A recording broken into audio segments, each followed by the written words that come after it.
और काफी लंबे टाइम से एक आर्टिकल आप न्यूज में देख रहे होंगे कि अरुणाचल प्रदेश के कुछ पर्टिकुलर प्लेसेस का जो नाम है वो चाइना ने चेंज किया था।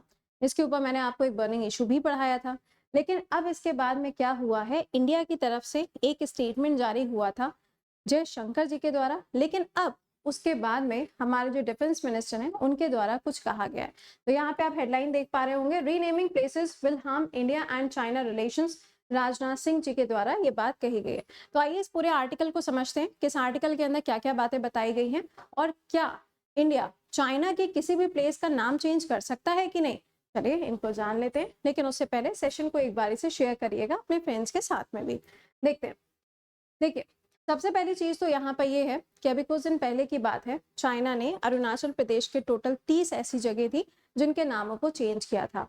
चाइना ने ऐसा कोई पहली बार नहीं किया है। चाइना कहता है कि जो अरुणाचल प्रदेश का एरिया है ये साउथ तिब्बत का पार्ट है, जबकि तिब्बत जो है वो अपने आप को सोवरेन कहता है, सेपरेट कहता है, इंडिपेंडेंट कहता है। लेकिन चाइना जो है वो तिब्बत को भी अपना हिस्सा मानता है।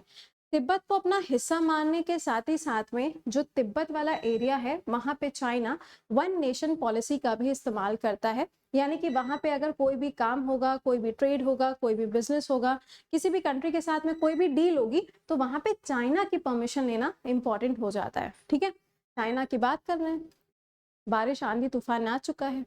चले सेकेंड पॉइंट, यहाँ पे जब चाइना ने अरुणाचल प्रदेश की कुछ जगहों के नाम को चेंज किया, तो अरुणाचल प्रदेश का जो एरिया है, आप सभी लोग जानते हैं कि नॉर्थ ईस्ट के एरिया में आता है और अरुणाचल का जो बॉर्डर है वो ऊपर की तरफ चाइना से शेयर होता है।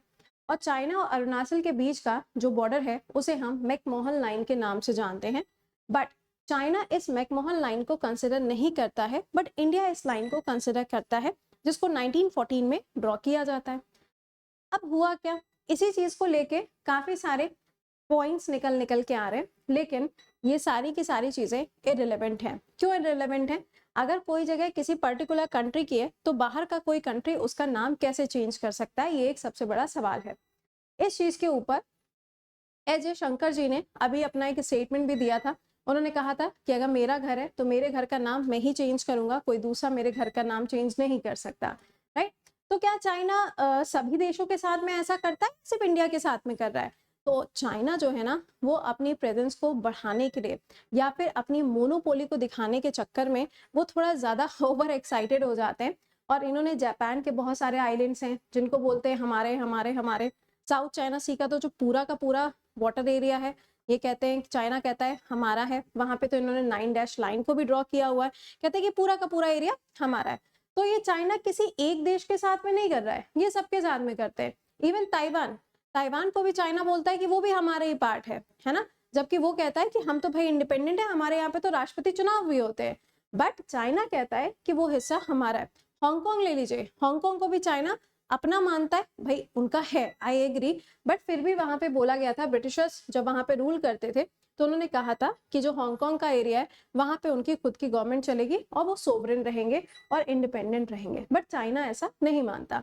तो चाइना अपनी प्रेजेंस को बढ़ाने के चक्कर में अलग अलग नाम जो है वो देता रहता है, और इसी के चक्कर में इंडिया और ये जो चाइना के रिलेशंस हैं वो खराब होते जा रहे हैं। आपको याद अगर हो तो कुछ दिन पहले मैंने आपको पढ़ाया भी था कि ताइवान का जो नाम है वो व्हाइट पेपर के ऊपर चाइना ने कुछ और नाम दिया था, और चाइना ने कहा था कि अब ताइवान को और ये जो तिब्बत वाला एरिया है इसको इन्हीं नाम से जाना जाएगा। बट आप मुझे कमेंट बॉक्स के अंदर मेंशन करके बताइएगा कि तिब्बत का जो एरिया है उसे चाइना ने क्या नाम दिया था, वो आप कमेंट बॉक्स के अंदर मेंशन करिएगा। ठीक है, तो इसी के साथ साथ में ये भी बात बोली गई है, ये जो रिलेशंस हैं इंडिया और चाइना के, ये और भी ज़्यादा खराब हो सकते हैं। जबकि रिलेशंस वैसे भी पहले से भी बहुत ज़्यादा खराब हो चुके हैं। जब से स्टैंड ऑफ हुआ था इंडिया और चाइना के बीच में लद्दाख वाले एरिया में, उसके बाद से इनके जो रिलेशंस हैं वो ऑलरेडी खराब हो चुके हैं। तो अब इसमें खराब होने जैसा कुछ बचा नहीं है। लेकिन इतनी सारी चीज़ें होने के बाद में, इंडिया इतने सारे स्टेटमेंट्स रिलीज कर चुका है, उसके बाद में भी चाइना जो है वो अपनी हरकतों से बाज नहीं आता, और वो बार बार नाम चेंज करने का जो प्रोसेस है ना वो बढ़ाता चला जाता है। तो इससे क्या होता है ना, इंसान की साइकोलॉजी के ऊपर इम्पैक्ट पड़ता है कि अरे यार इसने तो इस जगह का नाम ये कर दिया, ऐसा लग रहा है ये जगह तो इन्हीं की है। तो द थिंक इज कि चाइना हमारी साइकोलॉजी के साथ में खेलने की कोशिश करता है, बट इन्हें ये पता ही नहीं है कि हम लोग तो ऑलरेडी बहुत स्ट्रांग है। अच्छा, अब पॉइंट ये आता है, क्या इंडिया चाइना की किसी भी जगह का नाम चेंज कर सकता है? देखिए, इंडिया जो है वो चाइना के अंदर किसी भी जगह का अगर नाम अपने हिसाब से चेंज करता है तो चेंज तो कर सकता है, अपने यहाँ डॉक्यूमेंटेशन के अंदर, अपने न्यूज़पेपर्स के अंदर चेंज कर सकता है, बट वो नाम उसकी हिस्ट्री से जुड़ा होना चाहिए, वो नाम उसके कल्चर से जुड़ा होना चाहिए, उसके ट्रेडिशन से जुड़ा होना चाहिए।